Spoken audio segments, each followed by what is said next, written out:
welcome to K-Zone Baseball Development Podcast. Today, no guests needed. We are going to dive into baseball's hot button issues. I'm Hunter Wood, here with the founder of K-Zone Baseball Development, Jimi Keating.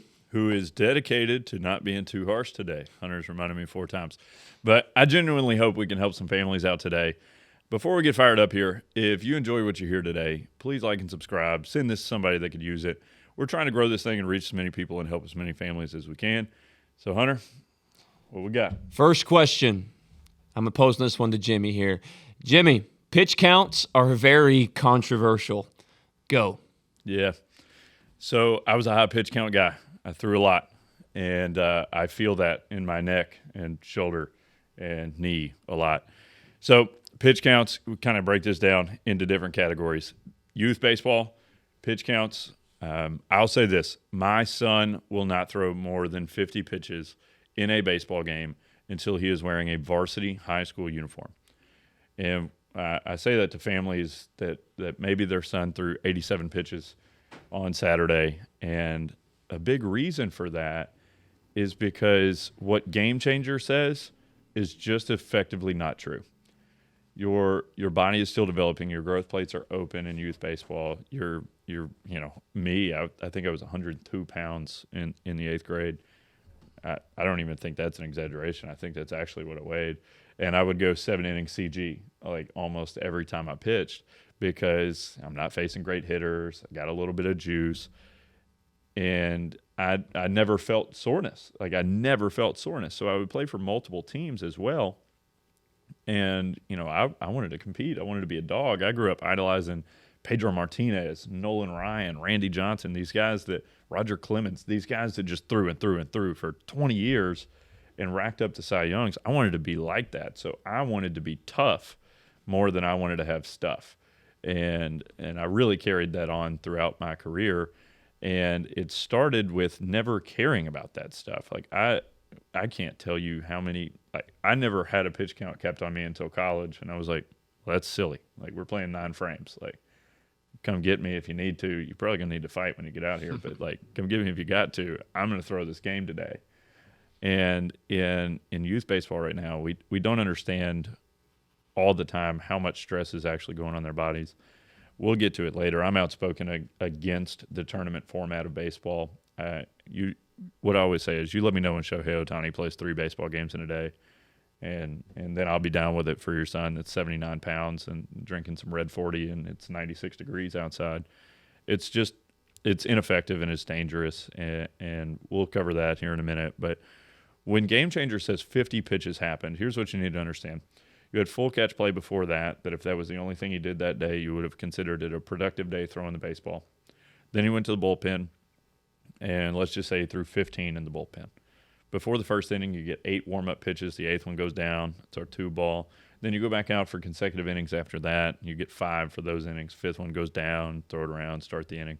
So let's say your son throws 50 pitches spread up over 3 innings. He's being pretty efficient. And we went full catch play, 15 in the pen, 8 before the first inning. We're at 23. He had 10 more warm-up pitches on top of that, so 33, and then he threw 50, the Game Changer says. Your son just did full catch play and 83 pitches. Now, I train tons of pitchers, and one of the main things that we do is mound work, okay? So with young guys, we focus on movement a lot. I get weird looks sometimes in first sessions. For about the first half hour of the hour, we don't throw the baseball because these guys need to be athletic movers more than they need to just chuck stuff. But when we are working together, I never throw my high school guys more than 25, 30 pitches. And those high school guys, if they're going to a full 30 with me, I know that they're not doing anything for 2 or 3 days. I know that I'm not impacting their physical readiness for their high school teams because the high school teams come first. If I took a kid outside, did full catch play, and brought him in, and it was a family, and I said, all right, well, we're going to set the catcher up. We're going to throw an 83-pitch pin here, and you got a couple of games later, right? The parents would – I'd be getting clipped on social media. There would be people out for our business because it would be like, these people are objectively hurting children.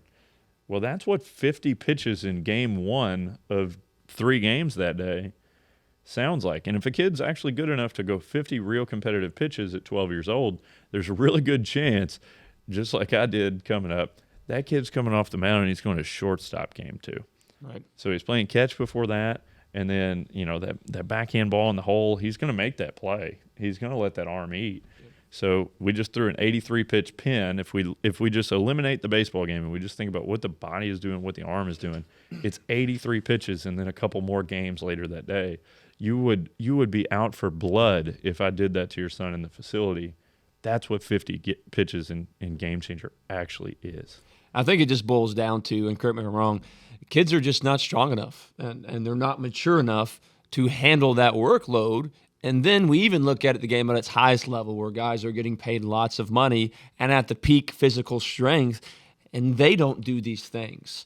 And that gets to the next point that this is probably why these things occur, is because unfortunately a lot of youth baseball, it's being driven by that championship ring, that World Series, where there's a World Series in every town across America at all times, all throughout the summer. They want to win so badly at these young ages that they are quite, willing to actually harm kids for the long haul to throw them back-to-back days, to extend them far more than they need to just to get that victory for that really, really cheap ring that they want to get and get the picture on Facebook and all those things. So this is an important issue, and Jimmy has been very reserved. But if we can be honest, this is harmful and this is not good, and it's controversial. But I think as a whole, we need to do better because these are children that we're talking about, and we have child labor laws for a reason, right? Because they're not strong enough, mature enough, old enough to work 40-hour weeks, and then just because it's a game, we put them out there and expect for they're having fun. That might be what we say. Well, he really wanted to win. We have to think about the longevity nature of this, and if this kid wants to play baseball past 13, we need to take care of him in a big way. Yeah, we always say it's K-Zone Baseball Development, not K-Zone Baseball 12U Ring Collection. So if you're listening to this and you've got a son that's young and these things are going on, a big part of what we're doing this episode for today is to encourage, inform, to give actionables. We're in baseball every day. I wake up, we got some time in the Bible, and then Hunter and I are texting at like 5:06 in the morning. So baseball is a tremendous amount of our waking experience right now.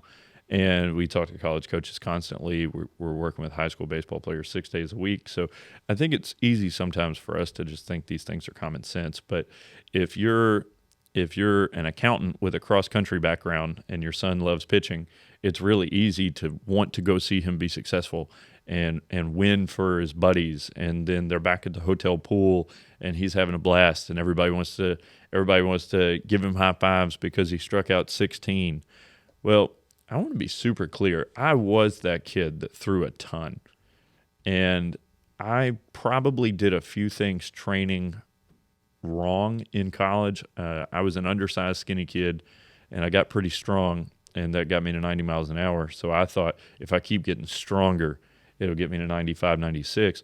And there were, now looking back at it, there were just effectively some things that I should have done different. My sequence on the mound was overly changed by a sweeping slider. At the time, we just called it a slider, but really it was probably a 20-plus horizontal sweeper. And I ended up changing my whole delivery to do that, and I never got on top of that 95 number, which felt like it was going to come really easily. But I think at the end of the day, a lot of my stagnation with velocity, I threw the same velo at 185 pounds as I did at 235 pounds. And, all weight room numbers legitimately almost doubling during that time. I think a lot of that came from the fact that when I was 15, if we needed to win a ball game and I was on 3 days rest, I was going to throw the whole ball game. And that was just always my identity. My junior year of high school, I can't put a number on how many innings I threw, but I remember pitching nearly every game, it feels like, in my head. And then I rolled into that summer, and I remember I'm throwing 6 or 7 innings every weekend. And there was an outing. I remember we were at IU Southeast. I'm pitching, and they had a radar gun out. And they came into the dugout, and they asked me if I was okay. I was like, yeah, I feel like me. and it was just the number was like down 6 or 7 miles an hour. And this is my junior summer when I'm supposed to be finishing off a commitment, and I'm just out of juice. So I would encourage you, if you're a parent of a young player and you think that this journey is going to be very important to him and he cares about it a lot, and he's chasing this dream, understand I don't really even have many memories from being 9 to 13 playing baseball. I probably legitimately remember about 4 games. I remember a lot of trying to get drafted. I remember all of it. I remember a lot of laying in an MRI chamber hyperventilating because I'm claustrophobic. I remember that stuff a lot. So please be willing to look past your son's temporary emotions or what your travel ball coach, who means well, wants for your son. He wants to see your son succeed. He wants to win a ball game. That is his responsibility. He's a coach. He feels like he's supposed to win. And that is, something we're probably going to touch today. But we want this whole thing to be about development, and we're always very clear with our players and our families when we start working with them. And it sounds kind of harsh, but we want to be honest. We want to be real. I'm not attending a baseball game below a varsity high school baseball game. So if you're going out there and being a dog in your 13U tournament, please just don't get hurt. I don't even know who you play for. I want to see you on Monday so we can make you better at baseball. And if you're hurt, then that doesn't work. And I've got a 13-year-old right now who's really, really talented, and he told his coaches his arm was hurting. They throw him a lot. He's really, really good. He's their best hitter too. And he told his coaches his arm was hurting, and he pitched that day. And then I believe he pitched the next day too. And he can't throw a baseball for the next 3 months.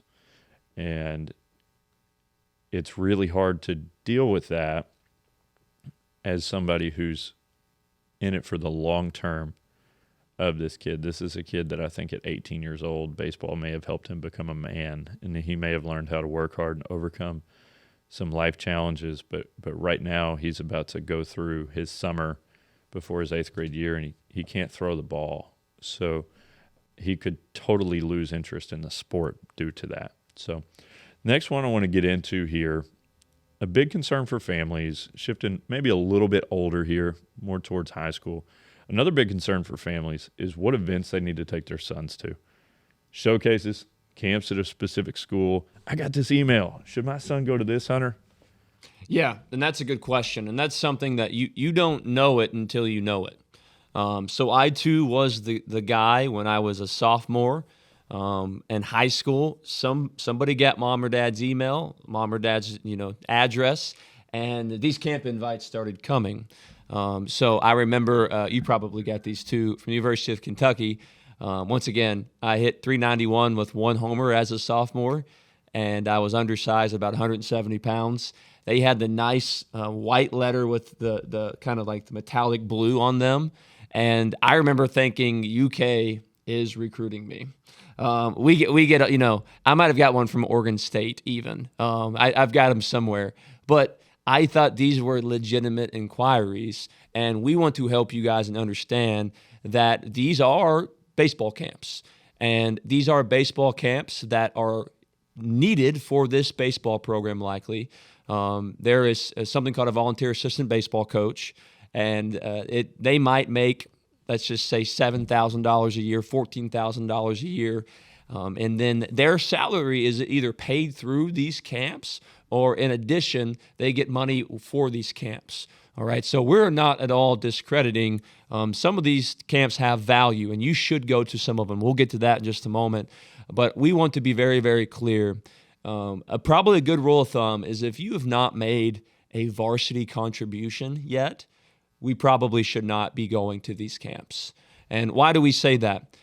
Because with how recruiting has changed, to be honest, a lot of colleges aren't even looking at seniors. They're really not. So I actually had this conversation with a kid a few weeks ago. He said, I'm going to such and such camp, and this individual plays junior varsity baseball right now. And once again, we are working hard with him. He wants it really, really bad. We're working hard with him just so he can play college baseball, but he does not need to go to this Division I camp because he's going to perform probably not very well, and he's not going to be up to the standards of this Division I university. And a lot of people think, like, if you don't perform well, they're going to mark you off your list. That's probably not literally going to happen. But what's going to happen is they're going to get you through the camp and not think anything of it. And you've taken a Saturday, you've taken resources away, you've maybe got excited and nervous for this, and you're hoping something comes out of it, and nothing comes out of it. And what it will kind of boil it down to is we just wasted our time and some money. So not all showcases are bad, not all camps are bad, but that's a general rule of thumb on this is we want to make sure you have something to showcase, all right? So these are conversations you can have with us. Do you have anything to showcase? And there's some magic numbers here. You run under a 7 in high school, 60-yard dash, that's good. But I would say if you went to a Division I baseball game, most guys out there, mid-range, are probably anywhere between a 6.7 and a 6.8, right? So maybe 7. I remember running a 7 at UK's baseball camp and them asking what my jersey number was so they could maybe put something next to my name. But it wasn't like, head-turning speed. Maybe if you're a sophomore and you have a fastball in the mid or upper 8s, that might make sense. That will probably turn some heads. That will probably get a follow. If you're a guy with some pop and you can consistently barrel the baseball in a batting practice setting, that might get some follows. But a lot of these things, you're just playing the long game. It's going to be maybe a year and a half before they even get seriously to recruiting you.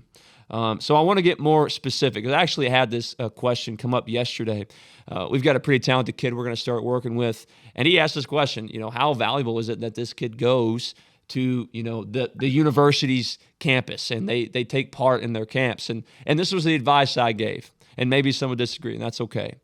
I would say at this point, this kid's a junior. This kid is talented. We're probably going to try to hope land him at a high division or a high JUCO or maybe a low Division I.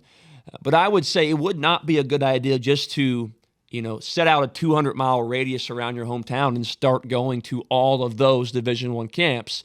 I would say good advice would be, unless you have received more than the generic camp invite or more than the generic email, if you have received text communication from that head coach saying, we would really like you at this camp, right? I'm talking they took the time to get your contact from somewhere.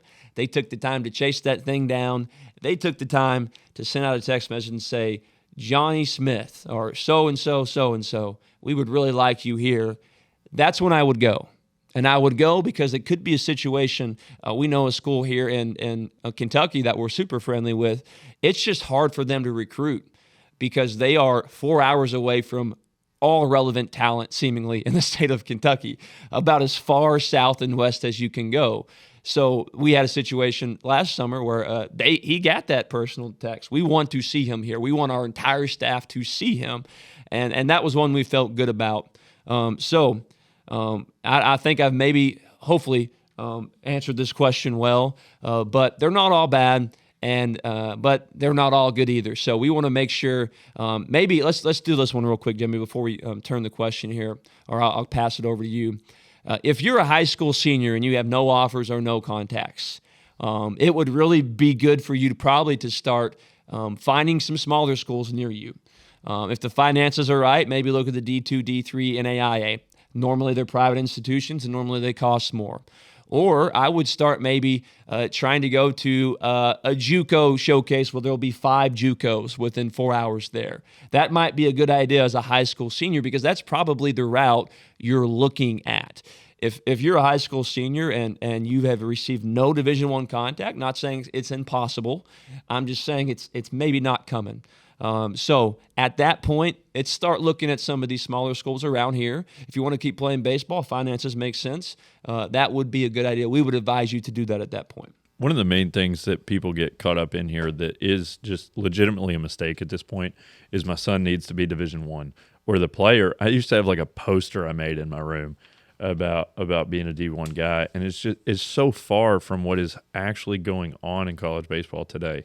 When we were playing, honestly, if you weren't D1 right out of high school and you didn't go JUCO, I had some family reasons I didn't end up going JUCO, you were actually probably going to get missed. Like that, and guys got drafted out of D2 and D3, you see a handful every year.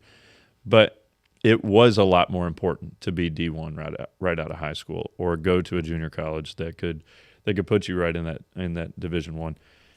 You need to understand, though, Division Ones, there's really two types of Division Ones. There's two types of Division One programs. One being the ones that are going to compete for players on the national scale. Okay, so with the current recruiting rules, they can start talking to the junior class on August 1st. That doesn't mean anybody's going to talk to you on August 1st just because you're a junior and you're good at ball. It means the offers that you're going to get are going to be guys that they think like, okay, North Carolina's going to be in on this guy. Arizona State's going to be in on this guy. Oregon's going to be on this guy. We got to get in contact. We got to build a relationship because he's going to be committed by Halloween. Okay. If you're an 88-mile-an-hour sophomore going into your summer, it does not mean that if you're not committed by Halloween, you're not good at baseball. It just means that there's a lot of you out there and they don't feel like they're fighting with every Power 4 team in the country to get you. College doesn't start until August after your senior year, regardless, for everybody.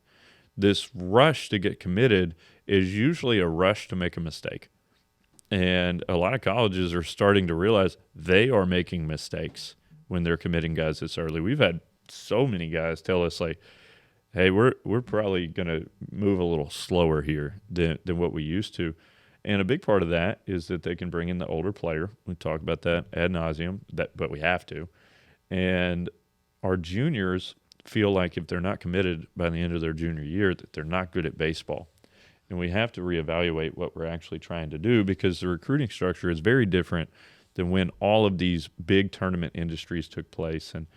And when a guy like Jordan Adele, who's playing for the Angels on a one-year contract right now, probably the best high school player ever from Kentucky.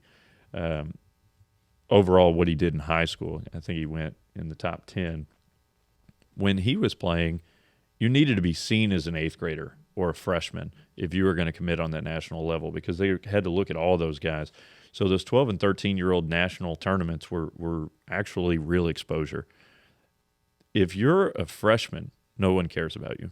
So I will say this, and this is probably a little bit more direct and actionable. If you are a sophomore right-handed pitcher under 6'4", and you don't throw at least 82, don't go to any showcase or camp. Seeing campus, building relationships, all those things coaches say, it makes people mad when I say this, it's so that they can fund their assistant coaching positions. They're not building relationships with you. There's 200 guys there. They may remember your name from their checklist. If you're a left-handed pitcher who's a sophomore and you're under 6'5", and you aren't throwing at least 78, 79, there's not really a reason for you to go there. With the exception of, I am a big fan of Prep Baseball Report. I don't send guys to everything that they do. But PBR's February Open makes a lot of sense to showcase what you were at the beginning of a year so that you can show growth moving forward. Now, the difference between a PBR Open, which they have some summer ones as well, the big difference between that and just a standard school camp is if you go to an SEC school's camp and you hit a PR and you do the best thing that you've ever done, you're not going to be able to have that data somewhere that's available for everybody to see. If you do it at a PBR Open, it may be $100 or $200 more. It's now in an internet database that everybody believes is valid, and it will stay there, and you can show your improvement. So to kind of summarize, I don't think there's a reason for a freshman or younger to go to anything ever, unless they just want to for the experience. But my pitchers, like, that doesn't make a ton of sense because you're probably adding fatigue. If you're a sophomore, to be Division I interest ready the summer after your sophomore year as a right-handed pitcher, it needs to be 86 plus. Division I interest for a lefty is probably 84 plus, or you're really tall. Height matters a lot in pitching. Hunter, what are some of the things that a sophomore who might end up being evaluated as a D1 guy? What are some of those metrics? Yeah, it's exactly what you said. It's maturity, it's size, speed, and strength. Those are the things that are going to get you seen. Those are the things that are going to get you considered, and probably even more difficult for a high school bat because you can see that 6'4" lefty that's 78 to 82. And you can go, okay, if that turns into mid eights by his junior year, maybe it's upper eights by his senior year, and we're getting this 6'5" lefty that's going to throw 90 miles an hour. As a high school bat, there are just a lot of guys better than you, and they've all got 300 and 400 at bats at the college level, at some level, and you're going to have to be an exceptional talent.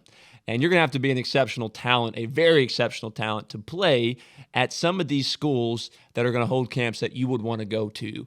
I grew up a humongous University of Louisville fan, and it was cool to go to Louisville's baseball camp.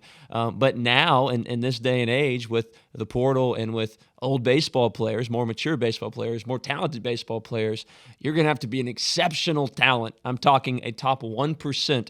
To actually get on the radar, stay on the radar, and probably sign as a high school bat now. Now, that kind of opens up another question.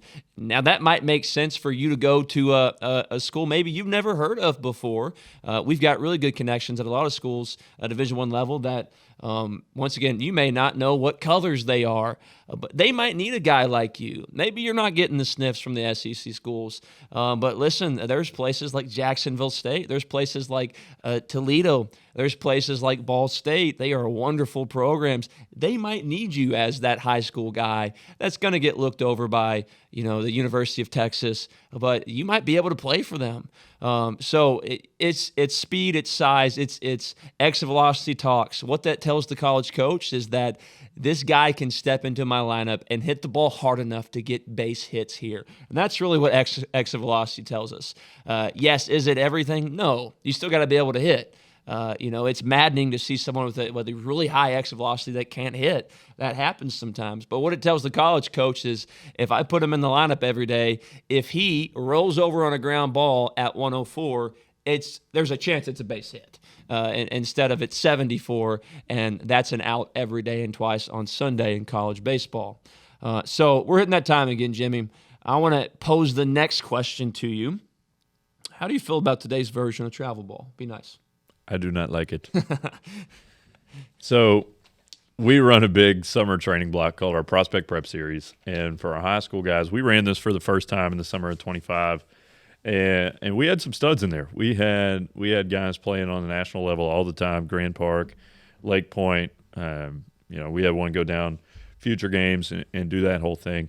And I run our lifting currently in our Prospect Prep Series, and we did some entry data on our position players, and every single position player's squat went down in the 8 weeks from the first week of June to the last week in July.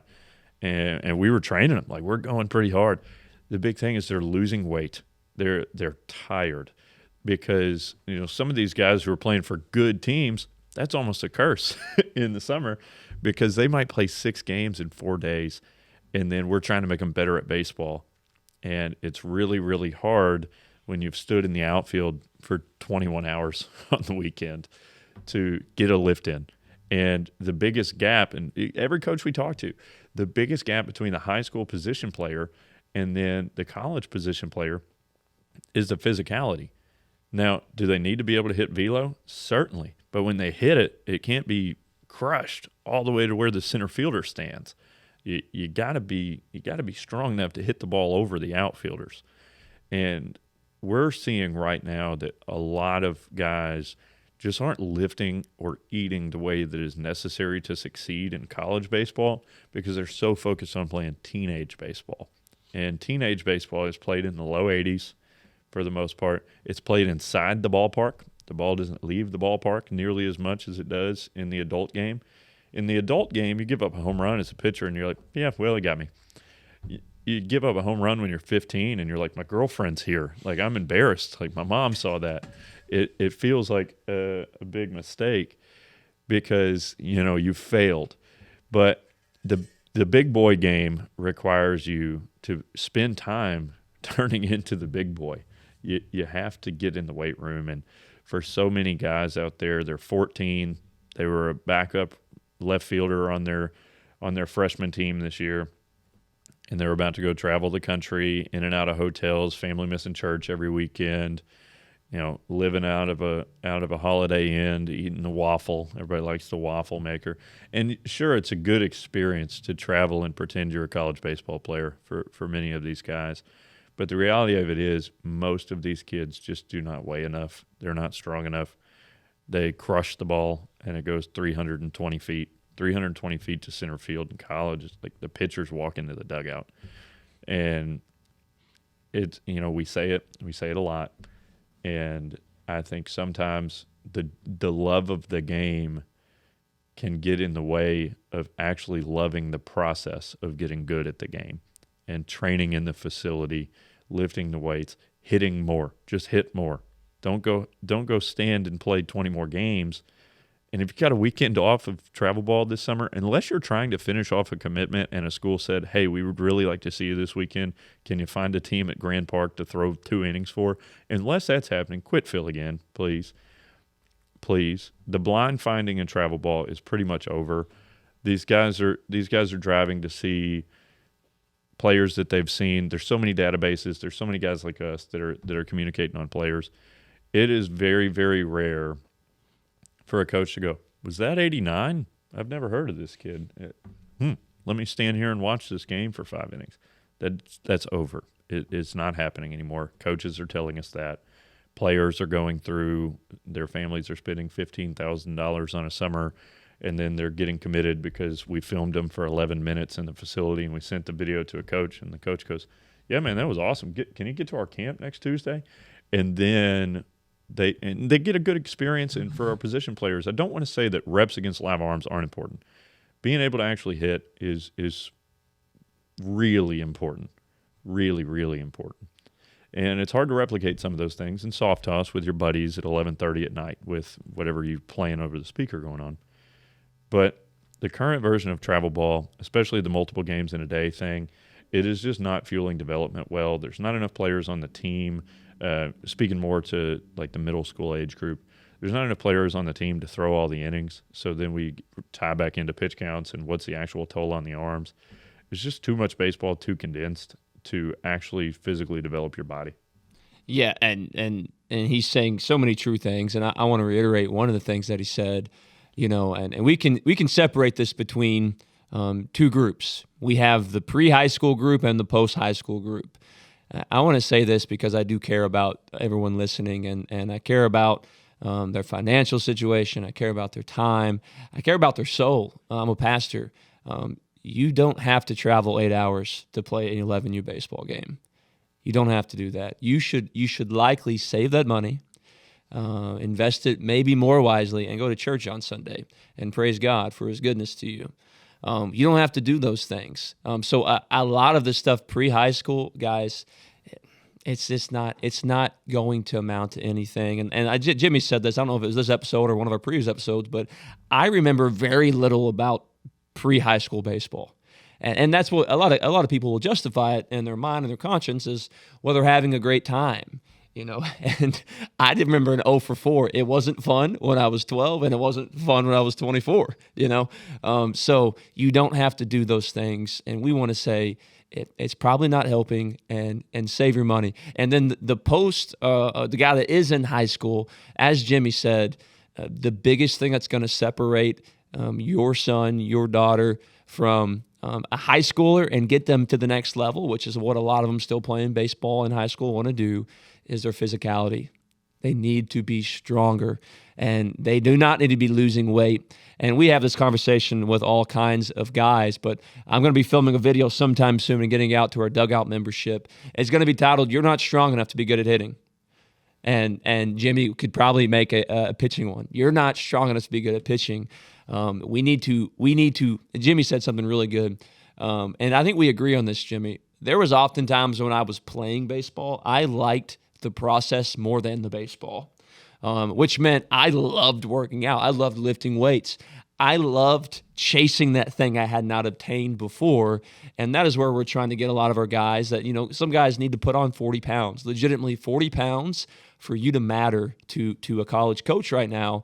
And they say, I'm eating all the time. And we say, you're not. You're not eating all the time. Because I've done it. And I did eat all the time. And it wasn't fun. Those are the things that we really need to be focusing on. If you're in high school, you're going to play travel baseball. That's probably a real thing. Just be smart and understand filling in, picking up extra stuff like that. We need to pick up more forks, and we need to pick up more calories, and we need to pick up more weights and put them down aggressively. So that's my 2 cents on the travel baseball scene. Yeah, and a lot of what goes on for parents is you're trying to make sure that your son or your daughter gets the same experience as all of their peers. Well, understand that the standard experience for their peers is that this game ends at 18. That is standard. And the standard experience is that you've spent $10,000 to $15,000 a summer, and they maybe aren't quite sure what career they're headed into. We run a recruiting service. So if your son or daughter is actually, or if your son is about to go into this cycle of recruiting and you're like, we don't have a clue, we can help you. So this episode is not to plug a bunch of stuff that we do, although we could do that. But with the recruiting side, it's super important to understand most everyone we're talking to, and I think a lot of the families that we've worked with would tell you this, the most independent families with this are really, really messing up a lot of things. So we've got families that have spent $15,000 and $20,000. They've paid for like digital recruiting services with people they've never met that don't train them and stuff like that for an online database or whatever it may be. There's a lot of businesses involved in this, and we are one. I'm not trying to be hypocritical. We're always straightforward. We see a lot done wrong. So if your son has led you across the country to watch baseball all the time, you will make memories doing that. Okay, I remember some days at the pool and travel ball and all that stuff. I think travel ball opened up like 2 recruiting conversations for me ever. I was a 6'4", upper 80s righty, and that was 12 years ago when I graduated high school. So it's not really serving the recruiting side of things well at all. And we work with a lot of kids who are talking about where they're going to go to college, what car they're going to take. They don't know what car they're going to take because they've been driving dad's old truck and they don't think it can make it that far to the JUCO.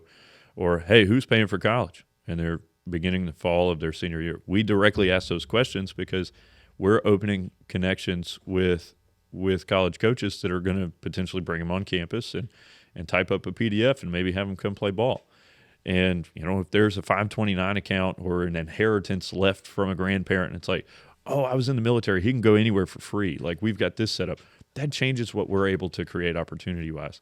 And if it's, and in the vast majority of cases, it's the athlete himself is going to be responsible for playing. I want you to think backwards on this. This is one thing that I try to make sure we talk about with our younger families. Think backwards. What do you actually want your son to get out of this game? He's not going to play for the Brewers when he's 36. It's probably just not going to happen. We were in baseball our whole lives. I think we played mutually. I think we played with or against like one guy that's still playing, and I haven't turned 30 yet. It's Will Smith. He's doing okay. But the big thing here is what are they actually going to get out of it? And if we're talking about college baseball, remember that takes place in college. And college is extraordinarily expensive. So if your son is 117 pounds and he wants to play left field for his travel ball team and they're going to Texas and they got a Christmas trip to Florida and all this stuff, just understand that money put into a 529 account or set aside in savings of some way will benefit him tremendously more when it comes to paying for his post-secondary stuff than it will to travel around the country and hitting the 8-hole and battle with the boys, and he's got a doubles celebration he's excited about.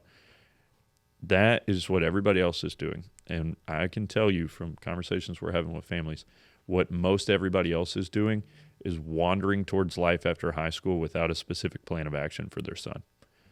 So please, please independently think for your son and his journey. Hunter, this one's probably geared a little bit more towards the youth side, but could definitely include anything under varsity high school baseball. What does coaching to win versus coaching to develop look like? Yeah. This could also be, we could also talk about varsity high school baseball here as well. I agree. But think about this. And the reason we say this, the question is this. This is the question we got to answer. When does winning become more important than development. And I think the first time it really starts mattering is in high school. And the reason being is not at all places, but at some places, they probably like coaching baseball. That's why they applied for the job. And they probably would like to continue doing it at that high school. Now, it's not like this at all places, but more competitive spots, if you don't win, like you may be out of a job. Their job is to win. Their job is to go and win district championships and region championships, etc. But let's not forget the high school varsity coach, their job is also to develop. Because you're not going to win very much if you don't develop. And that's where we kind of come in because they don't have time to develop you.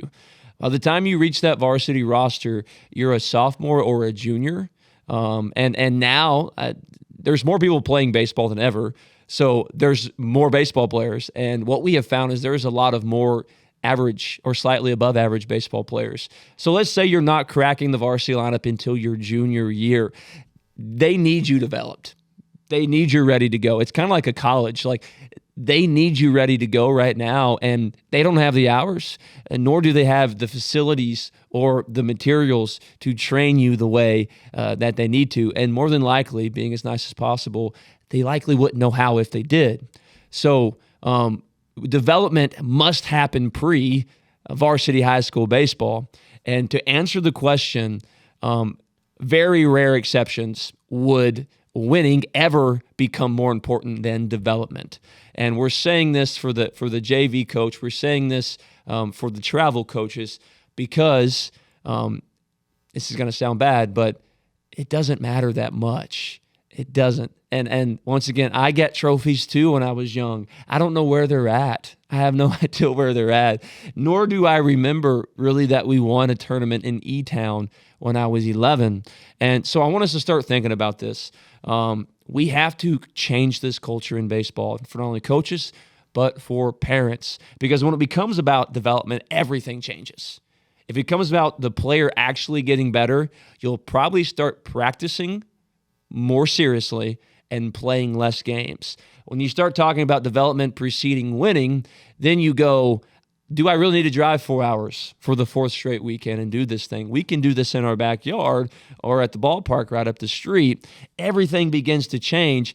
And I think the big thing for the player, this begins to change. You begin to learn about work. You begin to learn about a process. And you don't go home at 11 years old thinking, my coach doesn't like me anymore because I walked 5 straight guys. Or I'm no longer valuable as a human being because I struck out with the bases loaded. And that's the really bad spot and side of baseball that we see. I mean, and, you know, it's just not that important right now. It really isn't. And being the 12-year-old kid that already put a lot of pressure on myself because I wanted to be good. I wanted to win. I wanted to do all those things, right? Adding this pressure, you really get in a spot where this 12-year-old kid goes, if I don't play baseball good, does anyone love me? And you go, that can't happen. It happens. It happens. And we don't need it to happen. Development has to precede in value winning up until that varsity high school level, or we just get these issues. Kids don't know how to play the game. They don't know how to work. Everyone has a travel ball team. We're going to jump this team because that didn't work out. The coach was wrong. We just start, it really changes everything from the ground up. And if we can start actually saying that 11U travel team, we are just going to get better, enjoy the game, have fun, train young men, right? It doesn't matter then. I don't need to throw this guy for the 4th straight day to win this ring with these 8 games we played in 2 days. I care more about him as a 15-year-old, as a 16-year-old. We'll take the loss. You guys have the championship ring. We're going to go home and go to church the next day. Most baseball practices are no longer taking place on a baseball field. So they're getting to high school and they're practicing on a real baseball field consistently for like the first time in their actual entire life. And, you know, reading a fly ball that's 352 in the gap is a lot different than your indoor that's got a 20-foot ceiling and every now and then they threw the ball in the air for you to do a little drill work. It's very, very different. I'm seeing high school outfield played worse than I've ever seen in my entire life. And these are the age kids that have actually had facility practice twice a week their whole time.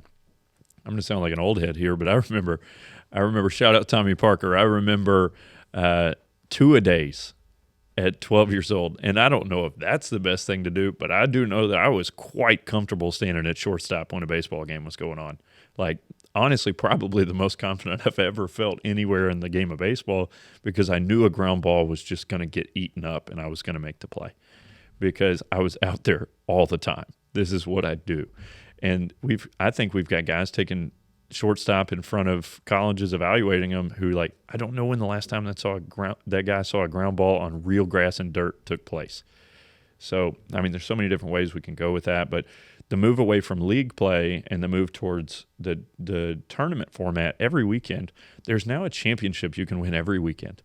So let's think about the mental health of these guys coming up in baseball, man. And there's so many different layers here. The middle school and high school age player, we had Myers on, the pitching coach at Indiana, and he talked a little bit about how he sees guys be so tense. The player coming up today are so tense. Well, think about it. At 12 years old, maybe you're the best pitcher on your team, so every game you pitch is a championship. Think about that. The weight of, like, man, I didn't have it today. I was pulling off the whole time. You just lost your team a championship. And look what your catcher behind the plate's done. He's caught 14 hours this week, and you let us down. When you're in a league play, you can win your district, you can win your region, you can win your state, maybe something after that. There's like 3 things you can win a year, 3 things you can lose a year. In the tournament format, you can lose for your team every single week, and I just don't think it's really working for players at all. All right, Jimmy, let's do this. Let's do a little rapid fire as we can, and I want to start. So what we're going to do is we're going to go back and forth, and we are going to propose do's and don'ts. We'll start off with do's first, and we'll see how much time we have left. So I'm going to start off, and we're talking to high school players, we're talking to youth players, we're talking to everyone, talking to parents, all right? So the first do, this is something we think you should do right now as a parent, as a player, as a high school ball player, etc. I want to start off, I think you should watch baseball, and I think you should watch professional baseball. Now, I also enjoy a solid baseball game played at the collegiate level. I played at that level. You can see a lot more passion and fire. That's what people say. They say, I love the fire of that. Yeah, but you also see the guy walking off the mound, and the camera team at ESPN Plus has to pan into the random right field shot of the party deck because he's just let vulgarity fly off his mouth because he struck out, a low D1's 8-hole hitter on a Tuesday night, right? You also see ridiculous celebrations. You see, one, yes, how the way the game is played at the college level, but you can also see a lot of immaturity. Now, having played baseball at the college level, listen, there are just things that you don't do in professional baseball. And professional baseball still has a way to police its own game. So I think even watching college baseball can be harmful to some extent because you see still an 18 to 22-year-old man in the game of baseball who, on the grand scheme of things, is still immature, is still not really had real responsibility like a job and a family in these things, right? I want to encourage everyone to watch professional baseball. I think you can buy a season-long passage, 162 games, 30-something teams, for maybe $150. It may be, if you're serious about ball and you're serious about maybe building relationships with your son, me and my dad, we still talk about Braves baseball weekly. And that's still our thing. We still love the Braves. What you're going to see is you're going to see a guy that has matured enough to get to the professional level, the highest level, and you see a guy that's doing it each and every day. Recently got to go to the Louisville Bats game. These are big leaguers that are on the 40-man roster. These are guys trying to crack the big leagues, and what you don't see is immaturity. It's just not there because the immature ball player that does things no one else at the professional level does, they've not made it that far. That's one thing I often say, Jimmy. I ask myself the question is, when I go watch the high school baseball game, when's the last time any of these guys have watched the Giants or the Rangers or the Rockies play baseball? Because it's so clear they don't, and mostly it's because they do things that professionals don't do. And once again, I didn't grow up with a phone in my face or an iPad in my face all the time, constant dopamine feedback. I grew up with the Atlanta Braves on TBS every night at 7:10, and I look forward to it every day. I used to mimic the entire Atlanta Braves lineup. That's how I learned how to switch hit because we had Rafael Furcal and Chipper Jones both in that lineup. So I want to encourage everyone, even if your son says, baseball's boring, get a baseball package, save some money for it, and just casually turn it on every once in a while and say, see, Johnny, he doesn't bat flip after he hits a home run off 62. He just goes around the bases. Now, the professional baseball game is changing a little bit too, but I think it's the best product of baseball you can watch to train your young son. Jimmy, your turn. Give me a do. A do. Do. Lift heavy weights. Get big. You should do that. You should not post pictures of yourself shirtless on Instagram. That's a big don't. So we are heavily involved in high school. I primarily run our social media stuff, so I don't scroll anything really anymore because we follow like every high school baseball player there is. It's all prom pictures and stuff like that. Sometimes I think high school baseball players are running their social media more for their dating life than they are for their recruiting life, and you should not do that. Hunter, what you got? All right, let's go to the don'ts. I want to give my biggest don't. All right. I hope I get another chance because I think I get 2 solid don'ts. Don't blame others. Don't blame others. This is a thing that's very, very real. We are now being raised, as I was, and I even say this. I say this from experience. One of my first natural instincts was just like my father Adam. All of us were born out of the seed of Adam and Eve, the very first 2 people God created perfect. When Adam sinned and not obeying God, the very first thing he did, he said, "Look, Lord, you gave me this woman. It was her fault. It wasn't my fault." And that is a very real human being thing that is now transitioned to every part of life, right? And it happens in baseball. It is always someone's fault but yours. And the quicker we can accept responsibility and we can teach our children to do so, not only the better will they be in the game of baseball, but the better they'll be in life. Because at the end of the day, if your bills are not being paid, you just have to figure it out. You can't blame it on generational poverty always. You can't blame it on these things of the past. You just have to go get another job. You have to work extra hours. You have to do those things, right? If the marriage doesn't seem so great, maybe it's you. Maybe you have to change. Maybe you have to do something better. Maybe it's how you're leading your home.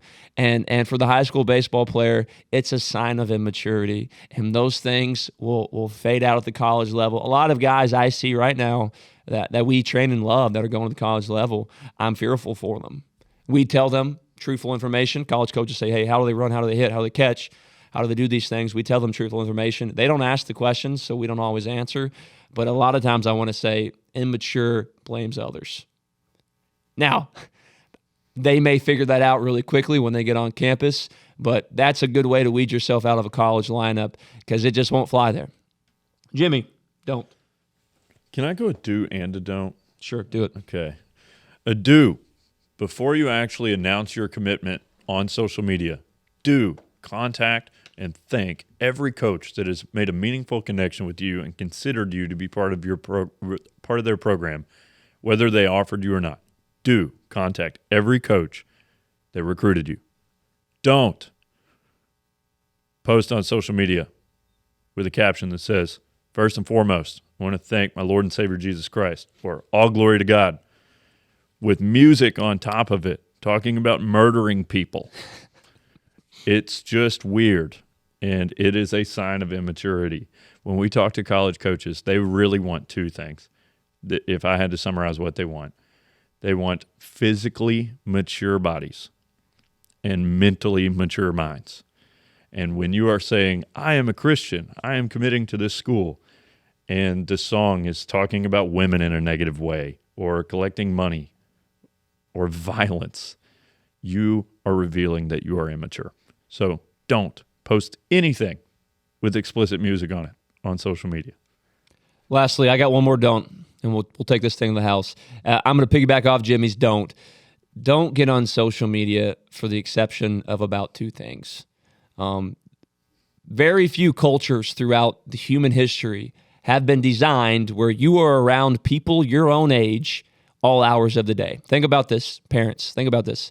We send our children to be around kids their own age. And then after, we fill their schedule with 3 different sports of people their own age. They're being discipled by people their own age. And then we give them access to social media with a lot of people their age. So I'm saying all this to say that this is social media can become a cesspool for discipling our children and our young men in the wrong way. And also, as Jimmy already said, guys, we talked with Coach Myers from IU, and he's 50 years old, and he said he saw something on Instagram. I go, Coach Myers has an Instagram. Guys, they all do. And they all do for the very reason that they go, this guy can pitch, he's big, he's strong, seems like he's got good grades. What is he really like? And what you'll find is he's really like someone we don't need on our team. As Coach Raritan said in a past episode, not a hilltopper. So on a lot of situations, guys, you're actually doing yourself a disservice by getting on social media and using it like most people your age use it. You can use it as your resume, and we want to keep these things clean. Listen, if a college coach, he's got a lot going on, guys. I talk to them often. They got a lot going on. They got families. They got to win games. They got to recruit players across 50 states and maybe even internationally. If they have to scroll 4 minutes to find a video of you, they're just going to go to the next guy. And here's the other thing. If they have to go past 8 players better than you because you've reposted your buddies, they're just going to recruit them. So if I were you right now, some of the biggest advice, players that you want to play college baseball, parents that you think this is the way your son wants to go, get them off social media. It's not teaching them the right things about life and college. Also, their social media should be used for a few things. These are my recent numbers at the PBR event. This is a home run I hit last week, and this is my GPA. There's your resume. So when a college coach comes to follow you, they go, this seems like a real clean-cut guy. He's got his stuff together. We can trust him, giving him money to come to school here. Yeah. I want to say one more thing on the social media because it's so big, and I think it's impacting a lot of players negatively, and it's getting worse. I'm seeing it get worse. I want you to look at your favorite 3 pro players if you're a high school guy right now. Find your favorite 3 pro players. Then find your favorite 3 college players. And then go to their social media. You find me a comment where they're chirping somebody from another team in a comment or an Instagram story saying, oh, that's little brother. Like, Florida State and Florida don't do that to each other. So why do we have 2 directional county schools arguing on social media?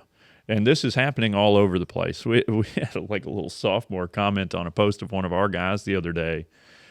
He threw well in a game, but they lost. Okay, we don't care about the results of any high school baseball game. I want to say that again. We don't care about the results of any high school baseball game. We are here for our players. My player threw well, so I posted him. Get out of my comments, all right? We're trying to help him play college baseball. Here's video of him playing, and look at what he did, all right? So please, please, please just get off of social media. It is your resume. You update your resume every so often when you've done something relevant that makes you more meaningful for somebody that may want your services. Please see social media that way. It is not for chirping back and forth. It is not for dating. It is not for your mindless scrolling. Go do something else. Go eat a snack. Do your mobility.